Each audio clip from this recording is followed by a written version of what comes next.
Still figuring out life? Good. You're exactly where you're supposed to be.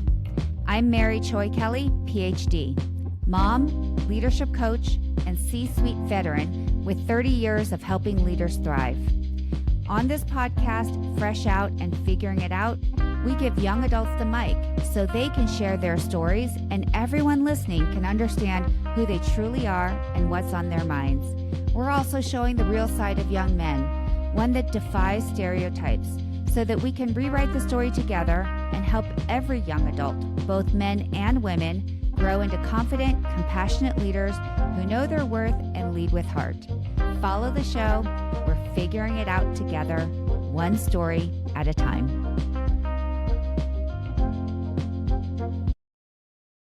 Hello, everyone, and welcome back to another episode of Fresh Out and Figuring It Out.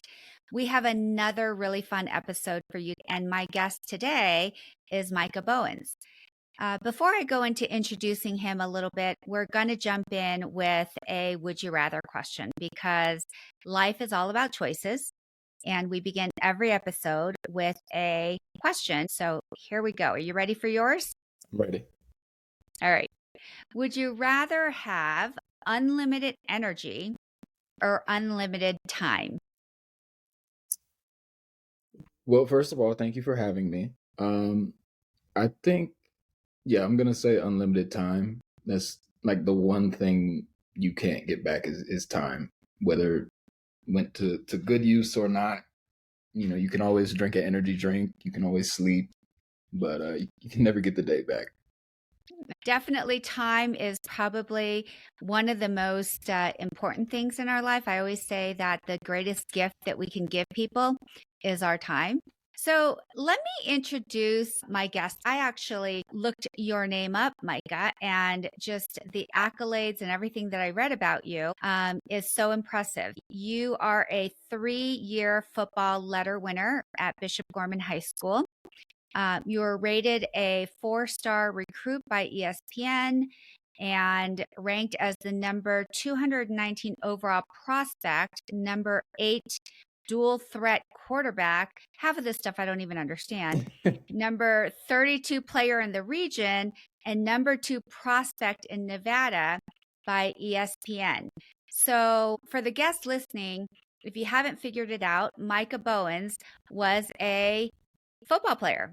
And he played football through high school, through college, and we're going to hear his story. I didn't do it justice, Micah, so I'm going to let you introduce yourself, and you can tell all of us a little bit about who you are. Yep.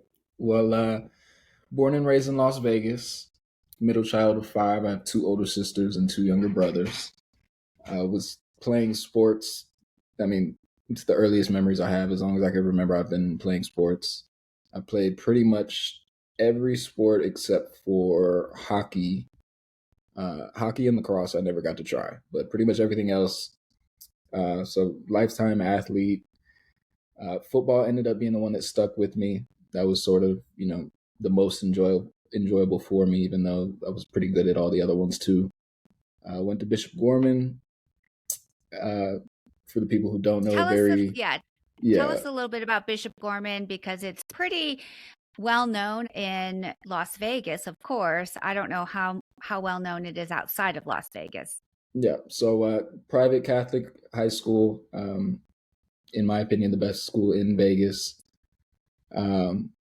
Very historic football program. I mean, I'm pretty sure over the last 25 years, I think there's only been maybe 2 or 3 losses to in-state teams. Right now, I believe the national championship number is up to 5 or 6. Plenty of great athletes have come out of there. Many who are in the NFL today. Some teammates that I've had. If you want to go to the next level and you live in Vegas or anywhere on the West Coast, Bishop Gorman is the place to do it. It's definitely known for its athletic program. I know that when my boys played basketball, they played on Vegas Elite, and it was really a bit of a feeder program from a basketball perspective to Gorman. From the people I knew who played basketball, many of them have gone on to do well. They win the championship pretty much every year, just like football does. So, I mean, athletic-wise, in just about anything, Bishop Gorman is going to be the place to be. So, talk a little bit about your time there. And I think you were a quarterback. Did you know that you always wanted to be the quarterback, or, how did that all evolve for you? Yeah, funny story. My first position, my first season of football, we were the Giants, and I was the right tackle. Never had played football before, had no experience whatsoever. I believe I started at about 7 or 8. But yeah, it was the right tackle, which is a lineman, which was not at all what I wanted to do. The longer the season went on, and I started to realize, and I told my dad after that season that I didn't want to play lineman anymore. So he threw me into flag football, which there is no lineman. So from there, jumped back into tackle football. Wanted to play receiver just because I thought it was the most flashy and the most fun. But dad had other ideas in mind. So he put me at the quarterback. All the other parents were mad. And that's how that story started. Well, just because your dad wants you to play quarterback, it doesn't happen. How did you, kind of assume that role of quarterback? Because it really is a important leadership role on the team, isn't it? Yeah. So that was the whole reasoning behind my dad sticking me in the quarterback position. He has always tried to instill leadership into me, integrity into me. And there's really no sort of building block like playing quarterback that you can develop those sort of skills. And obviously, me being that young, I didn't understand that part of it. I just wanted to have fun. But eventually, I did grow to be a good quarterback and had fun doing it. I think the main thing for me when I was younger, I was just bigger than everybody. I'm 6'1" now, but I was probably 5'10" by the time I was 13. So I was always bigger than everybody. I was older than everybody because birthdays are at certain cutoffs. So I was always the oldest and the biggest on the team. And usually when you're in youth football, you kind of just put the biggest player at quarterback because they have the ball the most. Got it. And you talk a lot about your dad and his influence on you with sports. Was he an athlete, or was he just kind of involved and kind of directed you in that way? Yeah, so I was his firstborn son. So the firstborn son is always going to get all the sports. So he was my coach. He was waiting for you. Oh yeah, he had two daughters. One of them played soccer. The other one ended up being an actress. But he played football. He played at Morehouse College, HBCU, and then he coached me in every sport, from baseball, football, basketball, everything. So obviously I couldn't not be influenced by him, but sort of being the firstborn son, obviously there's sort of a weight on your shoulders as long as you can carry it. And I think, for me, I never saw the early morning workouts as workouts. I never complained about any of that. My brother will tell you different because he tried to play sports, but he's the smart one of the family. He was always in the books. But obviously, me being an athlete, kind of just tried to fall in line. So your dad had you in his own practice schedule? Oh yeah. Is that what you're saying? Goodness, probably by the time I was about 11 or 12, I had a personal quarterback trainer. And then I also had a speed and conditioning coach. So you were definitely groomed to play sports, and there was a plan and a path through. You went to Bishop Gorman. So tell me about those years. Yeah, four great years. So coming into high school, especially at Bishop Gorman, you don't really, you kind of got to go through the growing pains a little bit. So nobody goes to varsity. That's where it starts. Majority of incoming freshmen are obviously on the freshman team. If you're a little bit more advanced, or they sort of need a spot filled, they'll move you up to JV, and then you'll practice with varsity, which is what I did. So my freshman year, I was the quarterback for JV, practice with varsity every day, and it was kind of counterproductive because I didn't get to actually practice with my team, but we did decently well. For my freshman year, we won the national championship. That's when it was, Tate Martell, Brevin Jordan, a bunch of big names. My sophomore year, they moved me up to varsity as the backup quarterback. and I started at corner. So that was just purely athleticism based. Never had played corner before. I played a little bit of safety, but they're similar but different. So I started at corner my sophomore year, filled in at quarterback when they needed me to, got my first sort of taste of varsity football. And then junior, And what senior was year. that like? So the first game I played in at quarterback. So Bishop Gorman football plays a out-of-state schedule for the first half. So you play about 4 or 5 teams who are all ranked in the top 25 in the nation. So my first game, very vivid memory, was against Miami Central. Miami Central at the time, I want to say they were like 12th in the country, and we were like 8th, 7th maybe. But I came in at quarterback late in the game because our quarterback had got hurt, and it was like, uh-oh, these aren't like, this isn't like a regular, Vegas football game. This is on ESPN. This is scouts are watching. And it's the first time you're going in as quarterback. The first time I'm going as as a quarterback. sophomore. Yeah. And I threw a touchdown on my first play to Brevin Jordan, who's the tight end for the Texans right now. So that was a very eye-opening moment for me. We didn't end up winning that game. I had a chance to win it. We kicked the onside kick and got the ball back with like a minute left. Didn't score, but it was a very sort of defining moment for me that, like, oh, this is real. Yeah, that anxiety is and excitement kind of all combined together is really, it's hard to describe and sometimes can be difficult to even go through because you kind of don't know how you're going to respond to that kind of a moment. Yeah. To be honest, the first play when I threw the touchdown, I did not expect it at all. I kind of just threw it up to see what would happen, and it went well. But I think after that, it kind of just a wave of confidence sort of came, and I was like, oh, like maybe I can win this game. And then really I was just immersed. I didn't think what happened after what happened, which I ended up getting a few scholarship offers after that. And I was just so immersed in the game that, it was that real realization that, oh, this is a real thing. There's more to this than just, throwing the ball back and forth. So prior to that, were you thinking that you were going to play football in college, or was it really from that moment on, or kind of what was your thought process? It was never, I was a really in the moment thinker, especially when I was younger. I didn't obviously I wanted to go play college and play in the NFL, but it wasn't like something that was on my mind every day. I was very, very present where I was at. Well, that's a really great strength. I think many people spend a lot of time thinking about the future or reflecting on the past and not enough time in the present. So I Right. think that's actually a really great strength that you have, something I could use more of. Oh, I could use some of it now. Older me could learn something from younger me.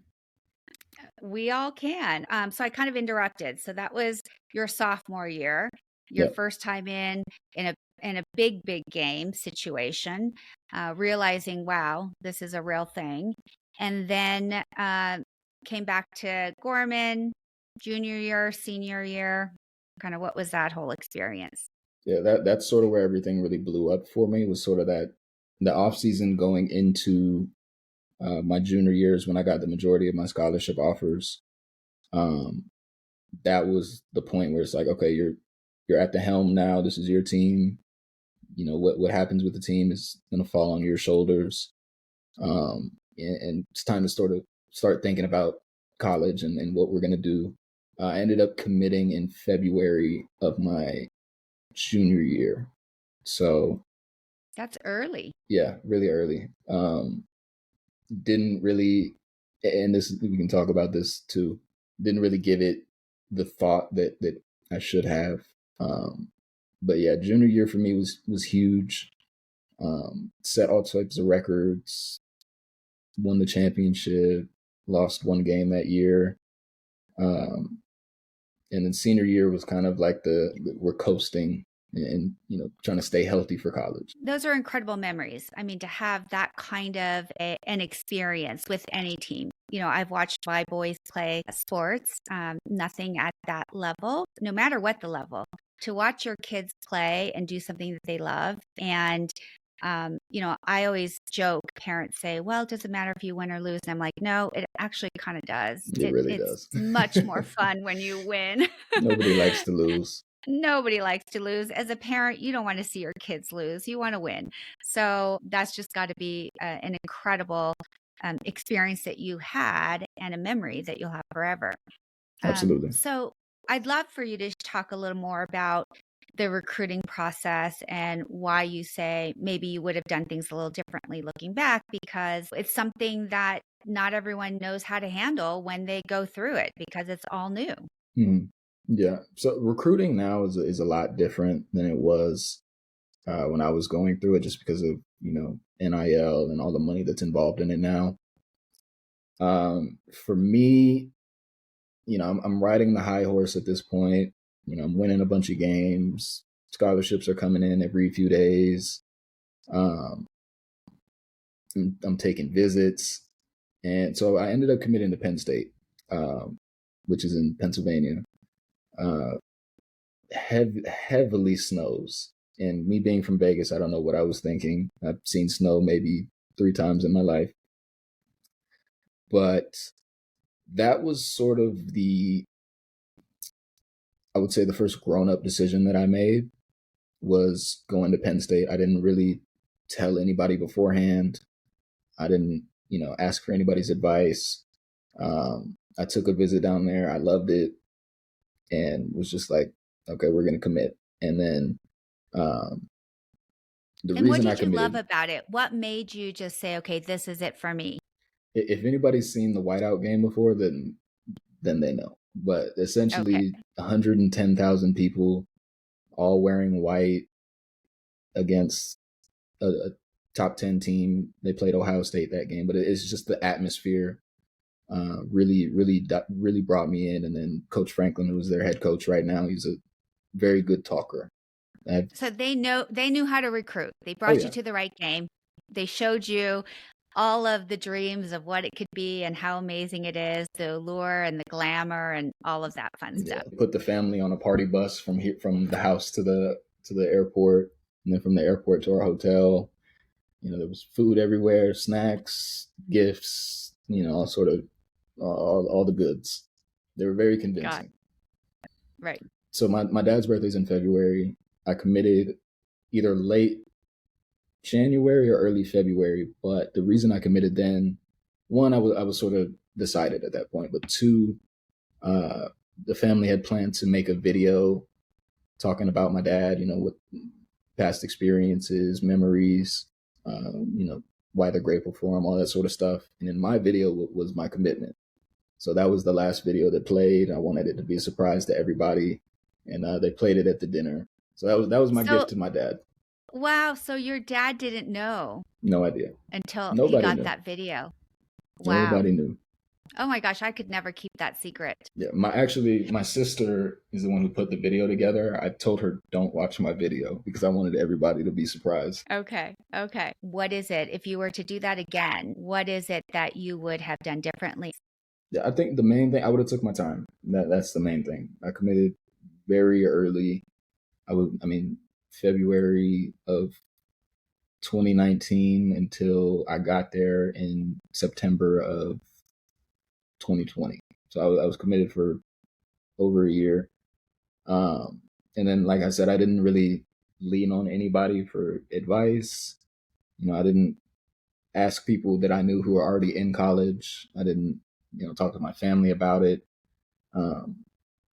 And it's a big decision. You're choosing where you're going to live the next 4 years. You're choosing who you're going to be playing for, what conference. Like, there's so many factors that go into it that I didn't think about, that if I could do it again, I would have definitely took way more time than I did. Yeah, it sounds like it was a bit of an emotional decision. Oh, yeah. Would you agree with that? Kind of Absolutely. The way you describe it, you were riding the high, you were getting recruited big time. They rolled out the red carpet. You just fell in love with the idea of being there with the whiteout game, etc. You kind of saw yourself there and made the decision. I think it's difficult in that moment to say, wait, hold on, be a little more logical or analytical or what have you. I tend to be a very emotional person too, and I can see how that could easily happen. Yeah. And I don't say all that to say, going to Penn State was the worst thing I've ever done. The reason I say that is just sort of the situation that I walked into. I got there during COVID, so they sent us right home as soon as I got there, and then I was there in total for maybe 2 or 3 months, where we had half of a season. So there's no fans. We played half the games, and in that 3-month time span, I had 3 coaches, which is the coach that recruited me left as soon as I got there. And there was a coach while I was there. And then right before I left, they brought in a different coach because they didn't agree with the current coach. So, I mean, obviously I had no way of knowing all that was going to happen, but I mean, you gotta see signs. Sometimes you gotta be aware of your situation and your surroundings. But all that inevitably made me leave from there, and I hated the snow. You make a great point about COVID. I think that impacted so many people, especially young people, in terms of their experience, whether they were in elementary school, middle school, high school, college, what have you. I mean, it ended up being about a year and a half of, disruption. So you go to school, football season is in the fall. You think you're going to go right into this great football season, and instead of that, you come back home. And then after a couple months, you go back and start playing, but not in the stadium with the atmosphere and everything that you were actually really, sold on, quite honestly. They had cardboard fans, and they had fake crowd noise that played over the speakers. That certainly isn't the atmosphere that you were looking forward to. So ultimately, you decided to leave. I mean, mainly the coaching situation. Having 3 coaches in 3 months is insane. In football, everything is built on relationships. So the coach that I had been building a relationship with for over a year left right after I signed the paper saying I was going to Penn State. So that was sort of the first red flag for me. Me and the next coach they brought in never really got along. Not in a negative way, but not in the same way, me and the first coach did. And then the third one, I didn't really know him long enough to have a relationship with him. I sort of had my mind made up at that point. I sort of wanted to reset and kind of just get grounded. At that point, I don't know how the transfer process worked for athletes. So what was that process like for you? Yeah, so it's different now. They changed the rules, but for me, during that time, every player gets a one-time free transfer. So that was, you wouldn't have to sit out. All they do is sign the papers over and you're enrolled at the next school. So that is when, at that point, Lincoln Riley, who's arguably one of the best college coaches ever, gave me a phone call and gave me a scholarship to come to Oklahoma. And it's kind of hard to say no to him. Okay. So you made this decision to go to Oklahoma. Did you discuss that with other people, get feedback, or was it an easy decision? How was that? So I kind of took a opposite approach the second time as I did the first time. I wouldn't say I let other people make the decision for me to go to Oklahoma, but at the same time, it wasn't necessarily, what I wanted to do. They already had a quarterback who had been playing already. They just brought in another 5-star quarterback. But then again, for me, I justified it by saying, okay, I can go here, learn, from one of the best coaches in the game, be on a great team, get my degree, and then, go elsewhere, which was just me justifying letting other people, push me towards Oklahoma. So do you feel like it was this coach, he's the best coach in football, doing to get you out of a situation that you're not happy with, and people around you supported it. So it felt like the momentum was kind of pushing you in that direction. Yeah. And I didn't really push back at all. I think that's where, and that just came from me not wanting to make another mistake like I did the first time. And, so you kind of swung the other way. completely. Like the first time you kind of made the decision by yourself and you thought, oh, well, this didn't work out. Now you've got all these people saying you should make this decision. And you thought, okay, well, I'm going to go with it because there's so many people that are telling me this, that how could they all be wrong? Exactly. There's a couple things that are interesting there too, because, that whole process of us understanding how we make decisions, what works for us, how to balance your natural instincts and what you want while understanding that there's valuable input and feedback from other people. And by the way, you're 19 or 20 years old. These are adult situations that you're having to face very early. Yeah, no, definitely agree. The other thing that I don't know if you felt this way, when I talk to leaders, I talk a lot about, are you running away from something or are you running towards something? Because a lot of times when you're in a situation that you're not satisfied or happy, it's easy to look at the next thing that comes up and think and convince yourself. And I've done this many times, and convince yourself that is the best option. Like, I need to do that because it gets me out of a situation that I don't want to be in. And so, that kind of, push and pull. Are you running away? Or are you really running towards something? It's all about learning from it and, how can I do it differently in the future? Yeah. So you go to Oklahoma. You're now kind of in the middle of the country, not on the East Coast, which makes it a little better. Yeah. So I spent 2 years at Oklahoma. First year, so just going back to making that decision, I think a big place where I messed up at was sort of taking the back seat. Like I said, I was going to go there, learn from some of the best, and then, take that elsewhere. I think that was the wrong perspective going into it. And I think that sort of influenced a lot of my decisions and the way I kind of carried myself while I was there. I wasn't focused the way I should have been the first year. I wasn't focused. I wasn't thinking forward. I was kind of just floating and just going with the flow of everything. And that was the first year. And then the second year had another coach leave. So that was my fourth coach who is now left. So I'm on to my fifth coach. At this point, first impressions are everything. At this point, I have my head turned on a little bit tighter. I have goals. I have, things in mind as I'm making decisions towards the future that I want. And I'm really putting my best foot forward with the new coaches. It's a new year, new team. And sometimes things just don't work out the way that, we hope they do. That coach brought another quarterback with him. So that was kind of like, we're taking the back seat again. So from there, I sort of had to think about what was next. So for me, and at that time, in order to transfer again, so for the second time, I had to graduate, which I wasn't on track to do until 2024. And this was 2022. So was there for 2 years in total, trying to figure out how I could get out of the situation.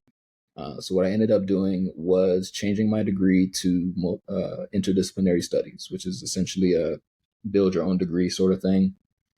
And I did that so that I could take classes at the community college and at the University of Oklahoma, transfer the credits from the community college and get my degree and graduate early. So that was a process in itself. I paid for I worked a little job to pay for those classes myself, while also taking classes at Oklahoma and playing football. All That's in the a hopes full of, load. Oh yeah. So all in the hopes of, finding a better opportunity and sort of getting a real blank slate. So I graduated in 2.5 years, graduated early, jumped in the portal again to try to figure out what was next.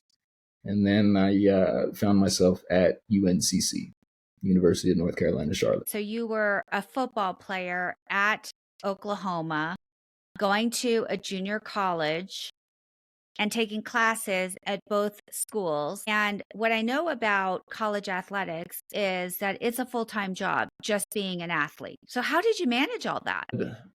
Our practices and workouts were early morning. So I would get those done early. I would go straight to my Oklahoma classes, which is a full load, which no football player, anybody in athletics is taking. So I'd go to my classes there for the day. I would go home, rest, eat, do whatever I had to do. And then all the other classes I had were online. So I was essentially had maybe an hour or two to myself a day. And then weekends was me catching up on late assignments or watching film or all that sort of stuff. So you were on a mission.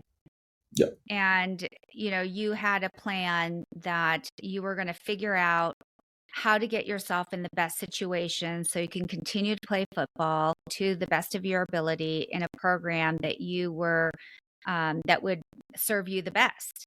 Yep. And so you did that. You got through your degree, which that alone is a huge accomplishment. Thank you. Not only to get your degree, but to do it in 2.5 years. Crazy. It wasn't easy. What you learn there is when you are focused and you have a goal, you're going to do it. Yeah, I think something that's really important for me, and just in general, and my dad talked about it millions of times, and I never really understood it until then, was having a definite purpose. And when you have a definite purpose and you know what it is you want, you have such a clear picture of, what you want to do, who you want to be, and you sort of backtrack it from there. It makes the steps sort of clear up, no matter, how difficult those steps may be. That's right. So what was your definite purpose at that point? NFL. I had finally sort of flipped the switch. I wasn't thinking, in the now.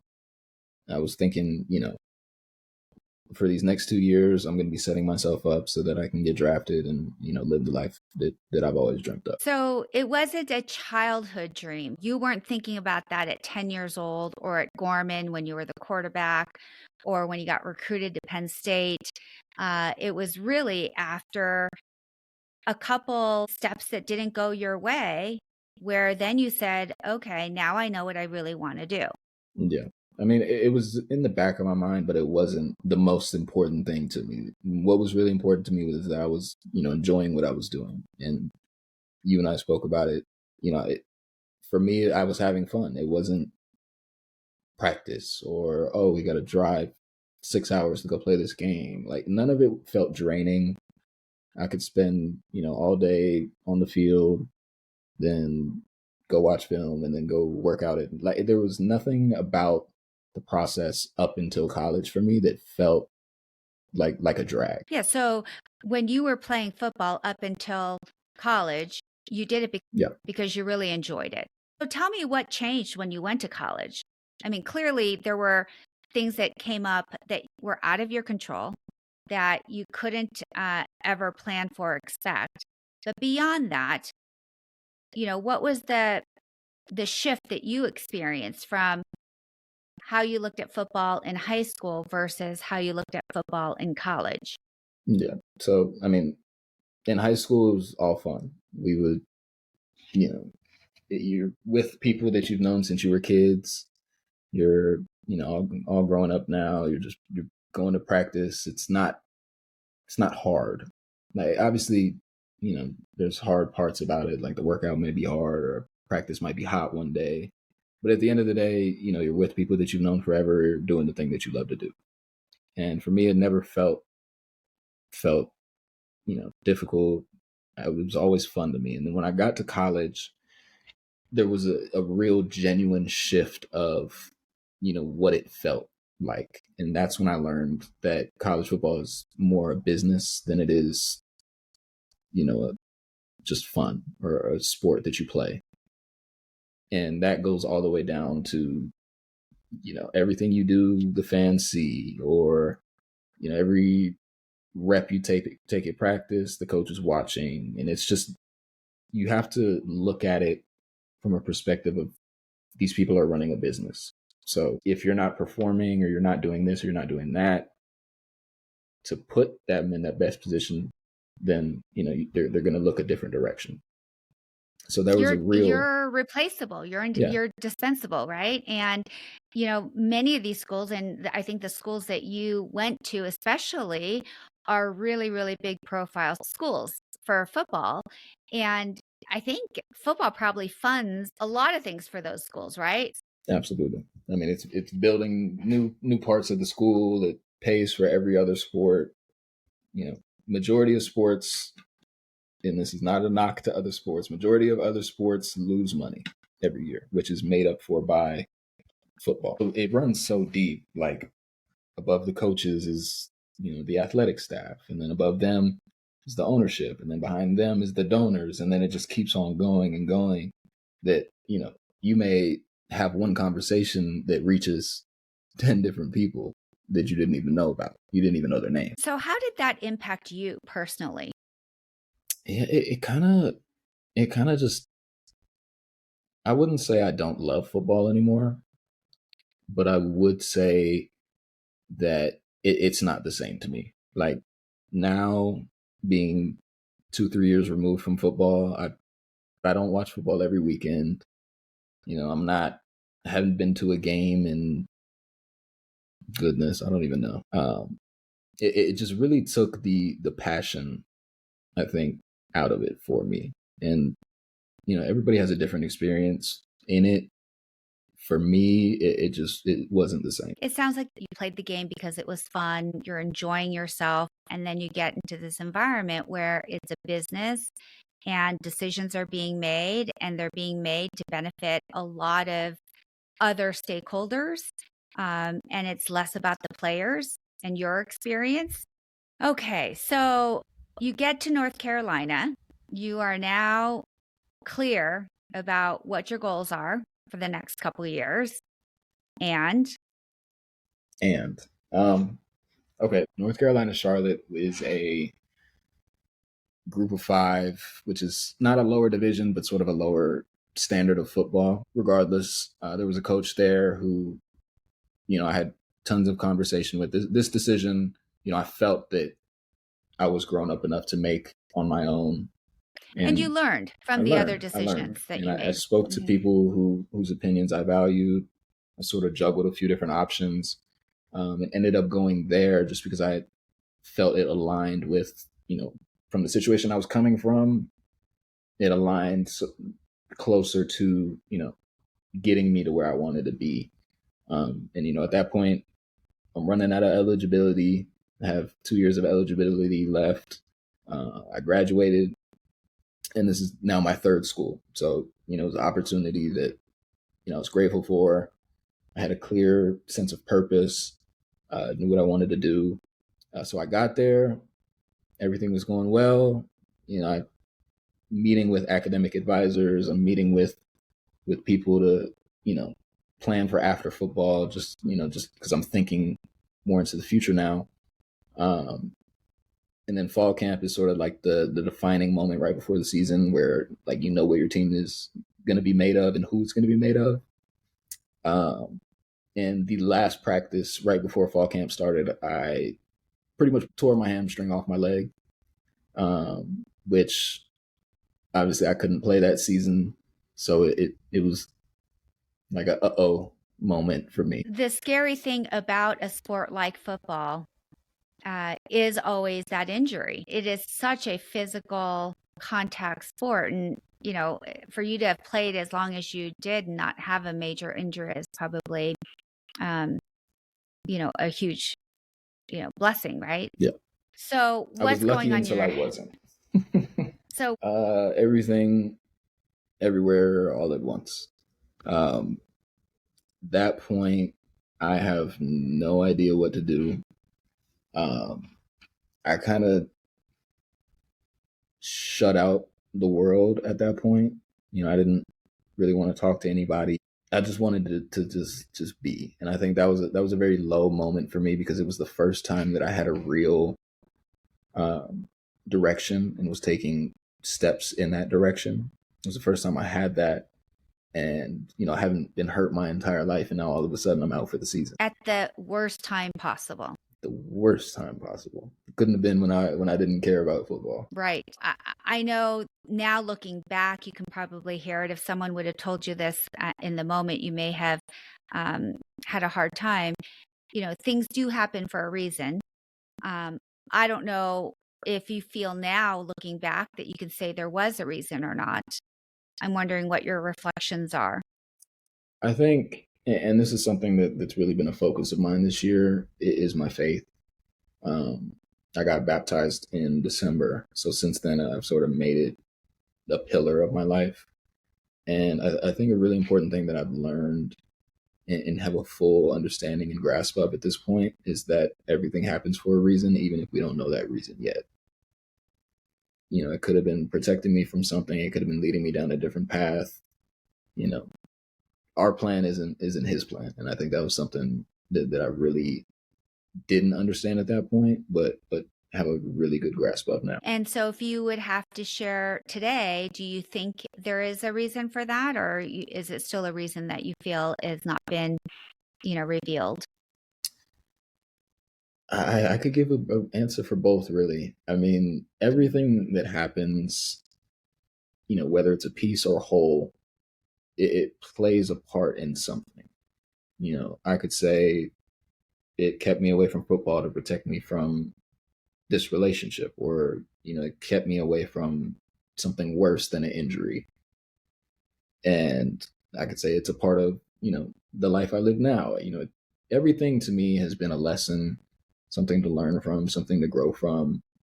But at that time, for me, it was like, I just slaved away. I just slaved away, taking 40 credit hours, doing everything possible just for an opportunity. And then once that opportunity was in the palm of my hands, I dropped it. Then this happens. Yeah. Yeah. And there's, again, in that situation, there's nothing you could have done. Mm-hmm. You didn't try to get injured. If you could have avoided it, you would have. So it was out of your control. And I know you said that you really kind of went inside yourself. You didn't really talk to a lot of people, which I understand. Especially, I think one of the things with young men is when they are feeling stressed or distressed or have an emotional issue, they tend not to reach out. That is something that is more normal than not for men. The reason why I'm doing these podcasts and have such a passion about it is because I want to show young men that you don't have to subscribe the stories that we've told about how young men should behave. That when you have an emotion, when you have a feeling, to feel it, to really let yourself, be sad, to cry, to reach out, to talk to someone, to look for a mentor, to talk to anybody that can help you. Because once you start talking to people, you realize that there's more people who have had that same type of disappointment or struggle than you know. And, we don't feel as alone, like you're not in it alone. And how do we, reach out and ask for help? So how did you work through it? Yeah, I mean, you sort of hit the nail on the head with all of that. For me, I was brought up, and this is just life experience and the people I've been around. Life experience has taught me exactly what you said. You, as a man, you're supposed to be, never let them see you. And my dad always said it. I had really bad asthma when I was a kid. So when I was playing football, there were numerous times when I was having asthma attacks that, he wouldn't let, and this isn't even an emotional thing, but it's just a parallel. To be strong, right? Yeah. Don't show that you're weak. Exactly. Be strong. Exactly. And That message. being a man and being the quarterback and being the leader, those are all sort of things that play into that. Like you can't, if you're the person that everybody looks to and they see you with a chip in your armor, then what are we going to do? So that was just, for me, how I was brought up. I never really complained about it, and I never really noticed it until I looked inwards. And then during that time when I was trying to figure it out and I was dealing with it, I was confiding in people that I cared about, that showed me why sometimes it's good to keep things in. And I think for me that sort of deepened that wound for me, of being that rock, which has its perks, but it also doesn't. It's a lot to carry on your own at that age. And the other thing too is if you don't get the feelings out, it's going to come out somewhere. Yeah. It doesn't just sit in your body, either in a reaction or a health issue. So, you can carry it, and you can carry it till you can, or you carry it and it comes out in a way that you didn't expect, or that isn't as positive as you may have wanted. Yeah, there's a very distinct moment in that time period that I remember. It was sort of like, I would say probably the lowest that I was during that time. And I just called my mom, and because I didn't know who else to talk to. I didn't really have people to talk to like that. Like, as a guy, you don't have male friends that you speak to like that. Like my best friends, we have never cried to each other. We've never spoke our hearts to each other. So that night I had called my mom, and was just, they were flowing. The tears were flowing. And after I got off the phone with my mom, I called my girlfriend at the time, and I explained to her the same situation. And it was like she was almost like taken aback from it. I'm like, kind of looked at it with some disgust. First time I was really vulnerable in that way, and it sort of bit me back. So in a way, did it reinforce for you, like you said, well, maybe I shouldn't be sharing because, obviously it wasn't the response that you thought you would get? Absolutely. In essence, you felt rejected. You felt like you couldn't show that side of yourself to her. And that's just, it's really unfortunate. I feel like we have told young men that they need to be more emotional and share their vulnerability, yet the people around them, men and women, we're not responding to young men who open up with their vulnerability, with the support they need, because we're still wrestling with what we believe young men should be, or we have our own views and we stick to our views of what we believe young men should be and how they should behave. I hope that you continue to try, and that over time you'll find that people will receive that and be open to it and support you in the way that you need it. Absolutely. And then from there, as I was dealing with that situation, I'm living alone in Charlotte. I lived there for a year. The second half of that year is when, after the season, when I was sort of in that figure it out situation, there would be times where, my mom or my dad would call, I wouldn't pick up the phone, where my friends would be like, hey, what are you doing? I wouldn't respond. It was just like, I didn't know.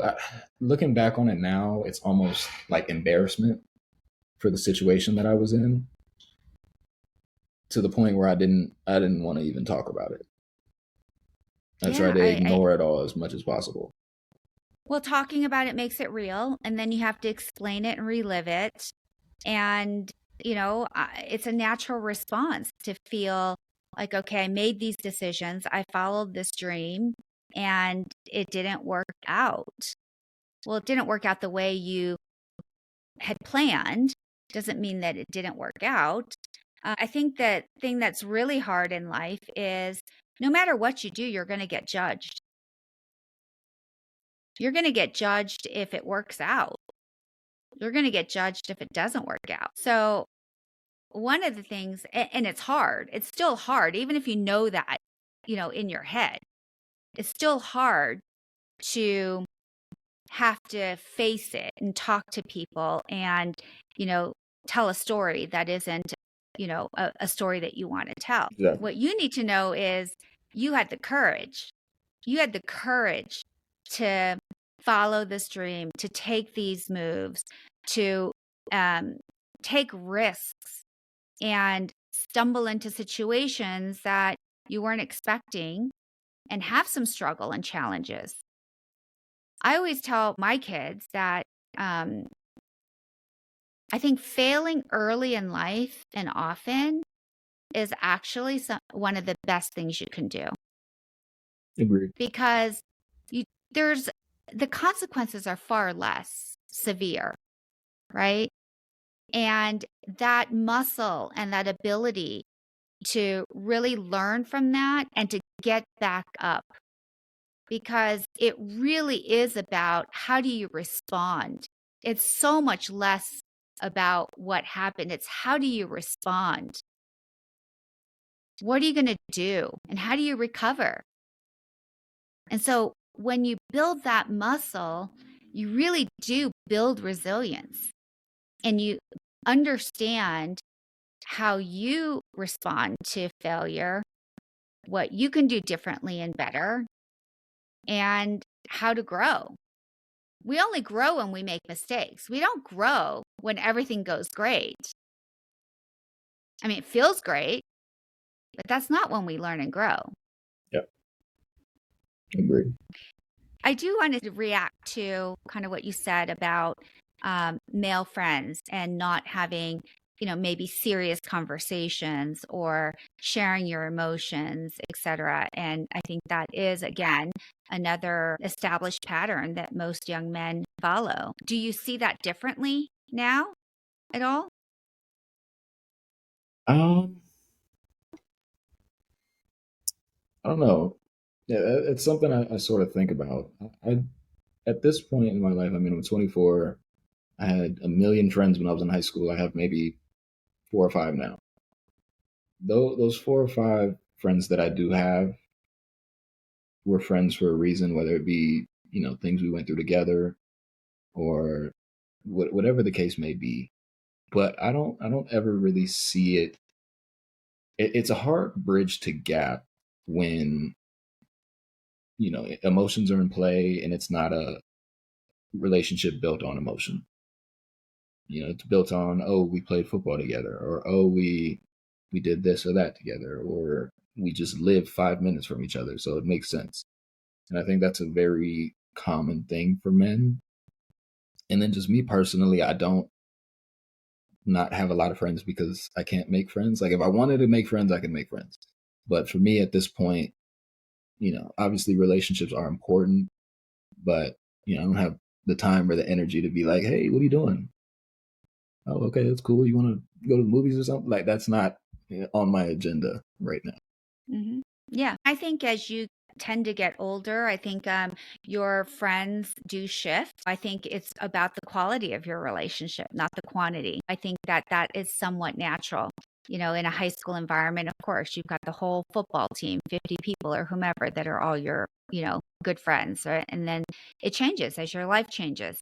So your days of football have come to an end. They have. And how do you feel about that? I'm at peace with it. Yeah, you've had time to reflect and, kind of think about it. What would you say you've learned from all of those experiences?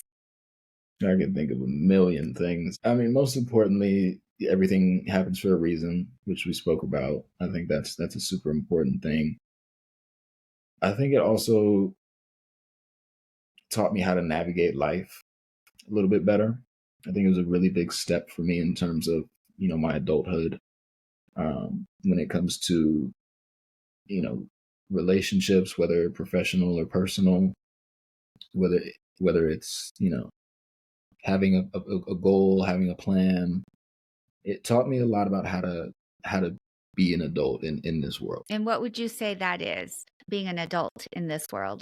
You got to have a broad lens. You got to be able to sort of take a leap of faith sometimes. You need to be able to make decisions without having to depend on people. You need to be able to speak to people about making decisions. You need to have a clear, definite purpose, like we said, and you just need to be able to pick up the pieces sometimes if something gets broken, and you need to be able to rebuild it closer to what it is exactly you want it to be. Yeah. Some great lessons. What advice would you give to anyone listening that is interested in playing sports in college or beyond? Goodness, just allow yourself to be, like, enjoy the process.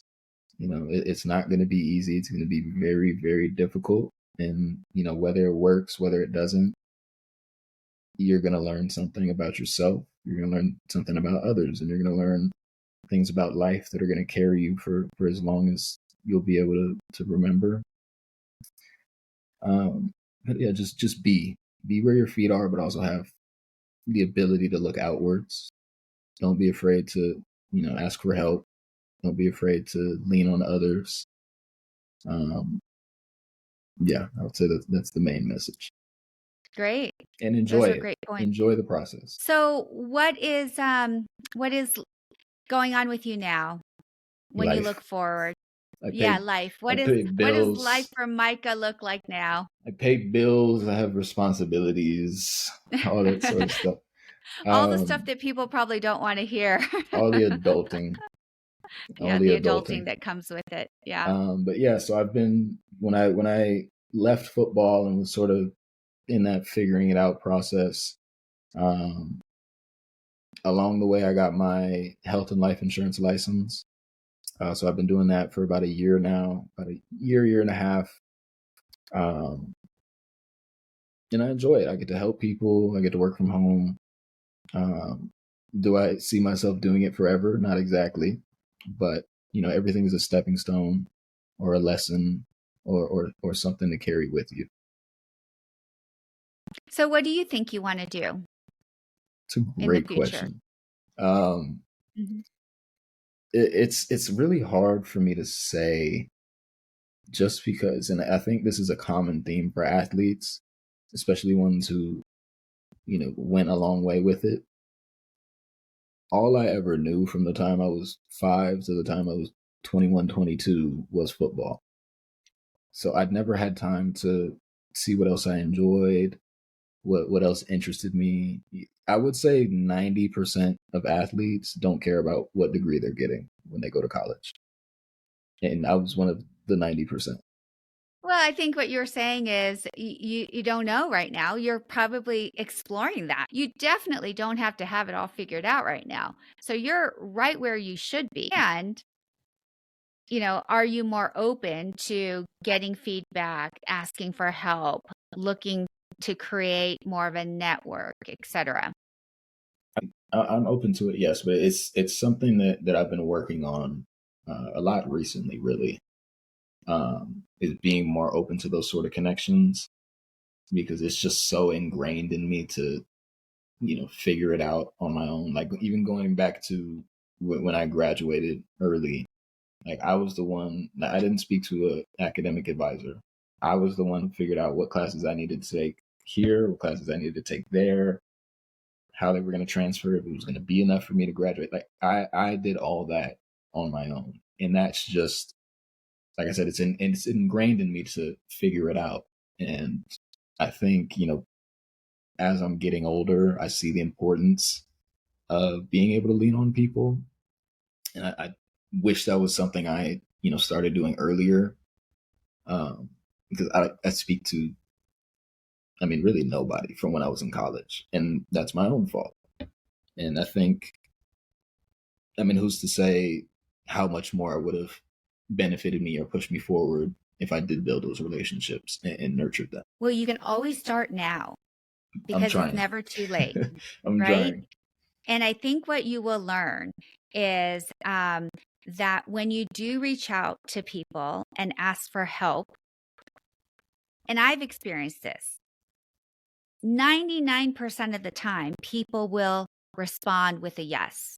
and will want to help you. I wouldn't know because I don't ask. No. It's true. It's true.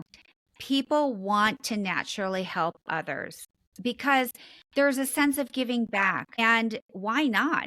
There's a lot of reasons why people do want to help.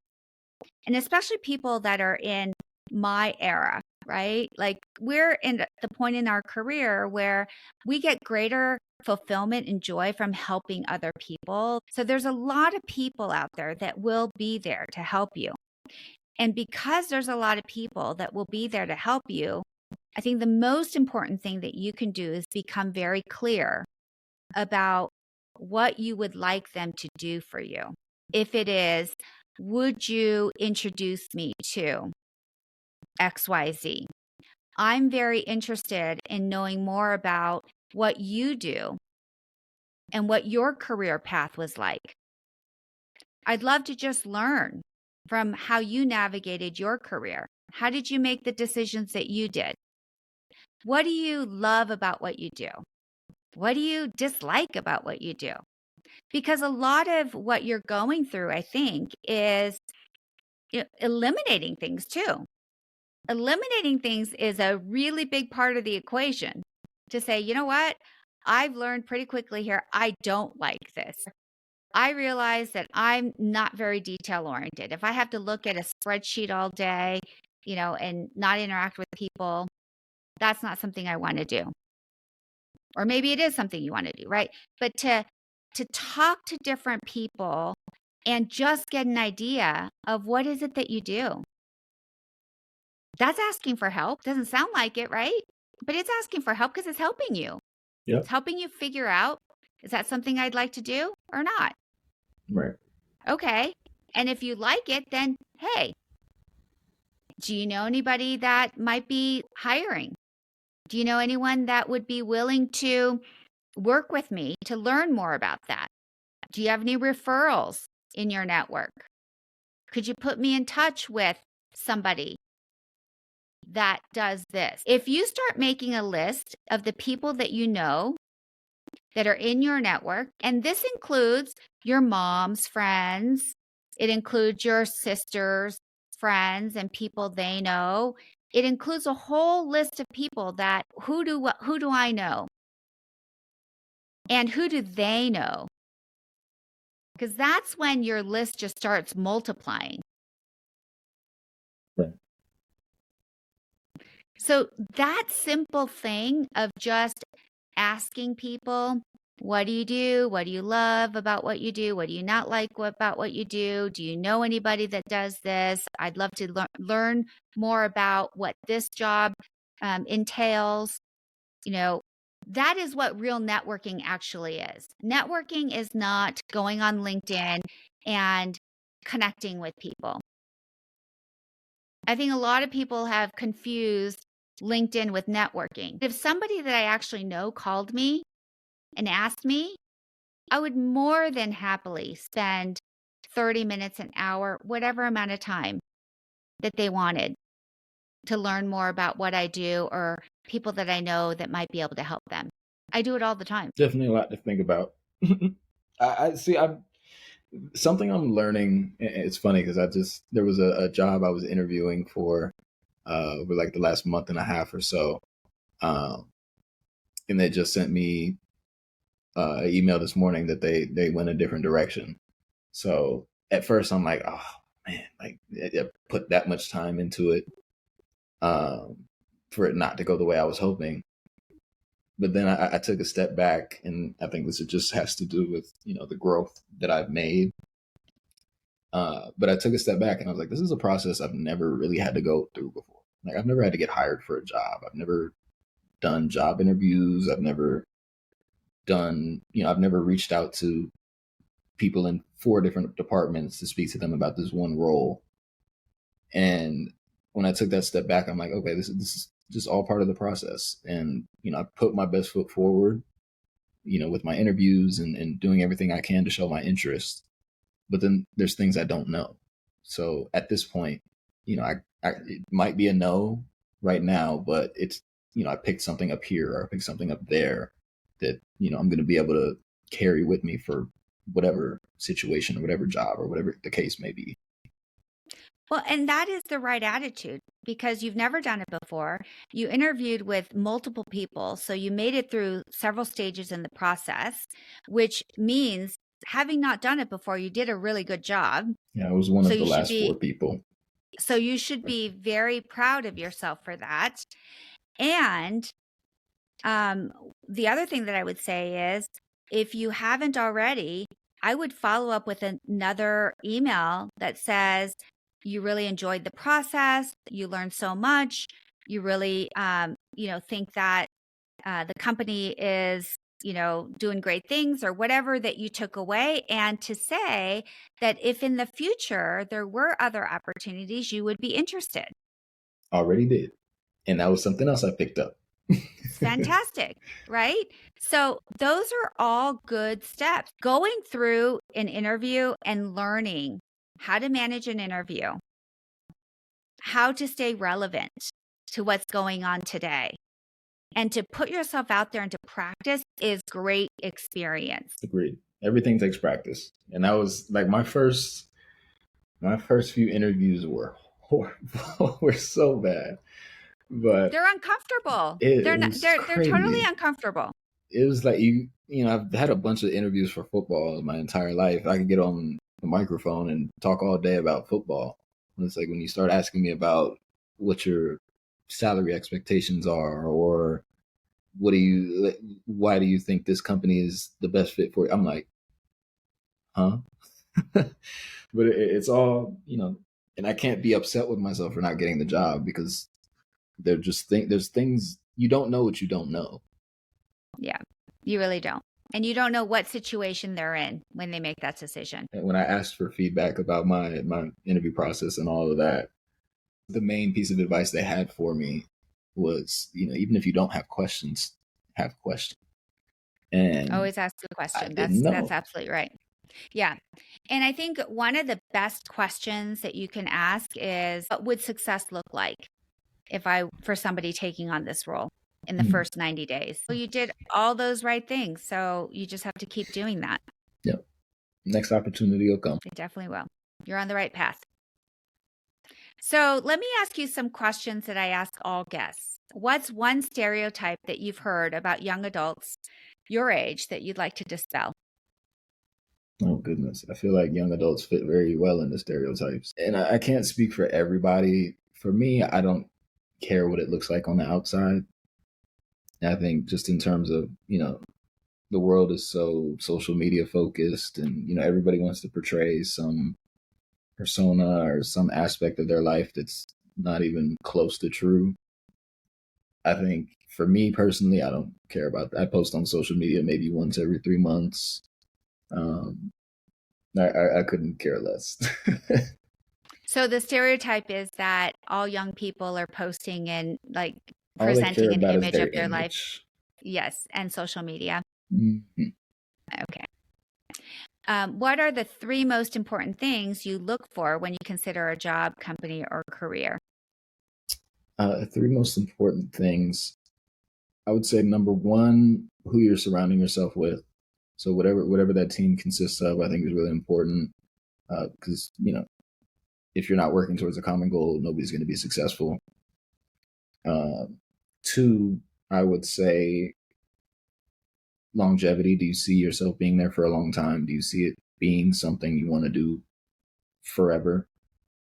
And then I think the most important would be, are you going to sleep well at night?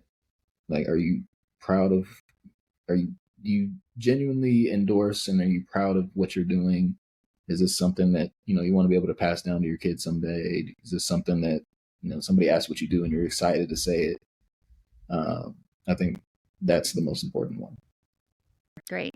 I hear kind of a theme of integrity there when you say, can you sleep well at night? Yep. Great. All right. Questions about young men. What do you think it means to be a man? I think I'm still learning. I'm still growing.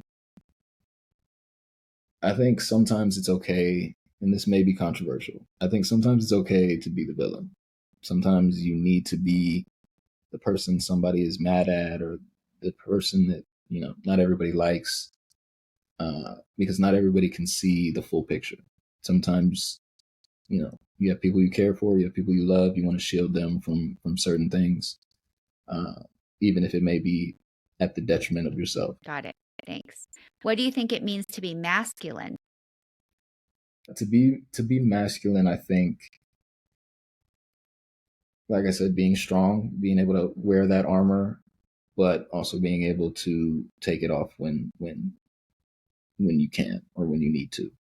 I think it's just important to be strong as it is to be vulnerable, as long as it's the right situations and the right people. And if those people, genuinely care for you, or, genuinely understand you, they'll understand that, sometimes the weight of the world gets a little heavy. Great. How would you describe yourself? Growing, learning. I've never liked waiting. I've always been impatient. But, I'm taking steps, and, I'm comfortable in who I am, and know that, everything that's happened happens for a reason. Everything that's going to happen is going to be, a reflection of what's happened. So it's just really important to me that I continue to be who I am in, whatever situation may arise. Great. What does supporting young men look like, in your opinion? Giving them a space to support them, but also let them learn for themselves. I think being a man comes with a lot. It's not always easy to do. And there's some things that you can't do for them that they just have to learn on their own. But there's also room for space, where they can talk about those things, where they can, just be where their feet are instead of worrying about this thing or that thing. I think pause is a very good place that young men could benefit from. Great. So what would you like to see changed about the story about young men? Oof, that's a very tough question. I think what I'd want to see change is that safe space. I don't think it's, everybody has this idea or perceives men as, whatever their version of a man is. And I think a lot of the times when, young men are brought up to believe in a certain thing or to act a certain way or to ignore certain feelings or emotions, I think it could be very detrimental to them when they sort of go off on their own and they start pushing those boundaries a little bit, and then they see why those boundaries were put in place. And I think it's all life experience, it's all character building. But it's like when you're taught to be a certain way, and then you explore, other avenues of your brain, your emotions, all for it to get shot down. It's like, oh, that's why. I think that's a very thin line between, the emotions you feel and how you should be acting. So I think it's really important for them to have that safe space and to be careful of, who they let in that safe space, because that can change the way of thinking entirely. So is what you would like to see change the reaction, everybody, their response to men when they reach out and act outside of what maybe the social expectations are of being a man, to be more open to that? Yeah. Thank you so much for being on the show today. Your honest, open, and very real conversation will have such a great impact on so many who listened, and really, really enjoyed getting to know you better, and hope to talk to you again. Yeah, absolutely. Thank you for your time. I hope people can take even just tiny little piece of something I said at some point, and it'll help them. Lots of nuggets. All right. Thank you so much. Thank you. Take care. You too. Thanks for listening to this episode, and now it's your turn. Take what you heard today and put it into action. Share this episode with a friend who's figuring life out too. And let's build a generation of leaders who lead with heart. Follow the show, leave a review, and connect with me on social so we can keep figuring it out together. See you next time.